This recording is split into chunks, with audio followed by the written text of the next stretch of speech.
महाराष्ट्रासह देशातील विविध लोकसंस्कृती व पारंपरिक वेशभूषेतील लोकगीते व लोकनृत्याचे विलोभनीय दृश्य प्रस्तुत करणाऱ्या भव्य शोभायात्रेने महाराष्ट्राच्या 49व्या वार्षिक निरंकारी संत समागमाला आज खारघरमध्ये प्रारंभ झाला। खारघरमधील प्रसिद्ध शिल्प चौकातून निघालेली ही शोभायात्रा सेंट्रल पार्क जवळील विशाल सिडको मैदानावरील समागमस्थळी जाऊन संपन्न झाली। या शोभायात्रेमध्ये परमपूज्य सद्गुरू बाबा हरदेव सिंहजी महाराज एका फुलांनी सजवलेल्या खुल्या वाहनामध्ये विराजमान होते। शोभायात्रेमध्ये सहभागी झालेले हजारो भक्तगण आपले आराध्य सद्गुरुदेव यांना अभिवादन करून पुढे सरकत होते। विविध बँड पथके, लेझिम, कलश, दांडिया, भांगडा, गिद्धा, आदिवासी, कोळी इत्यादी लोकनृत्यांवरती भक्तगणांनी या शोभायात्रेमध्ये ताल धरल्याचे दिसत होते। भक्तिप्रेमाचे संदेश देणारे विविध चित्ररथही सजवण्यात आले होते। अनेक भक्तांनी हातामध्ये मिशनच्या विचारधारेवर आधारित संदेश देणारे फलक व बॅनर उंचावलेले होते। त्यामध्ये धर्म जोडतो, तोडत नाही, मानवाचं होईल भलं जर एकोप्यानं राहता आलं, एकत्वाने सद्भाव जागेल, संसार सुंदर होऊ लागेल, विश्वबंधुत्व हेच माझं मिशन अशा घोषणांचा समावेश होता। तसेच भिंतीरहित जग असावे असा संदेश निरंकारी बाबाजींनी दिला।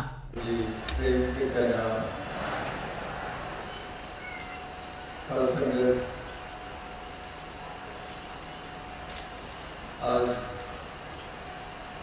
महाराष्ट्र के 49वें संत समागम और आप सभी यहाँ नवी मुंबई खारघर के मैदानों में उपस्थित हुए हैं, जहाँ पर करीब 1 वर्ष पहले भी ऐसा ही भव्य रूप बना था। 48वें संत समागम के अवसर पर और आप सभी महाराष्ट्र के भिन्न शहरों, गांव, कस्बों से, खेड़ों से चलकर यहाँ पर उपस्थित हुए हैं।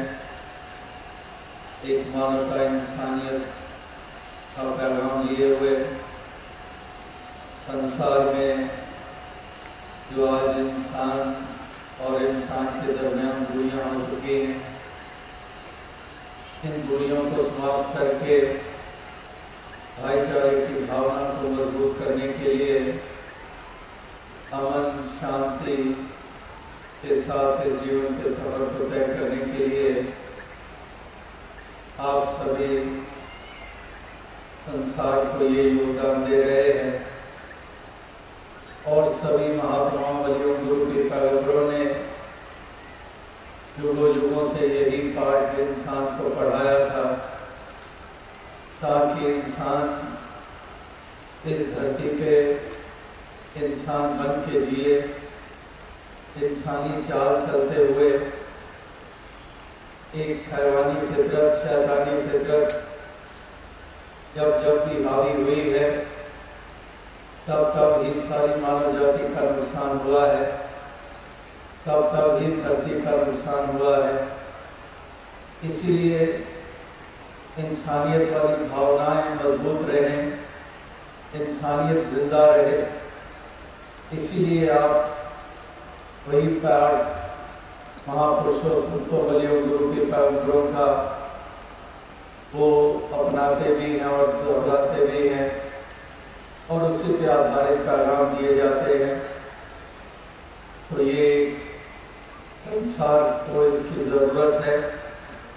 विश्व भर में हम हालातों को देखते हैं, कैसे दर्दनाक दृश्य हमें देखने को मिलते हैं, कैसी कदर व गारत हमें देखने को मिलती है, किस तरह से हिंसक प्रवृत्ति जो है ये इंसान में स्थापित होती चली जा रही है।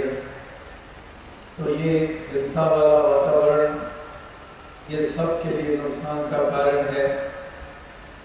इसलिए प्यार, भाईचारे की जरूरत है। मिलजुल कर एक दूसरे के दुख सुख बांटने के लिए ही इंसान आगे आए और इसी के कारण सारे ही वातावरण, चाहे हमारे घरों के हैं, चाहे समाज के हैं, चाहे प्रांत के हैं, चाहे देश के हैं, चाहे विश्व के हैं, सभी जगह के वातावरण ये सुंदर बनते चले जाए, इसीलिए आज आप इस समागम पर उपस्थित हुए हैं। इसी पैगाम को लिए हुए साथ जी धन्यवाद।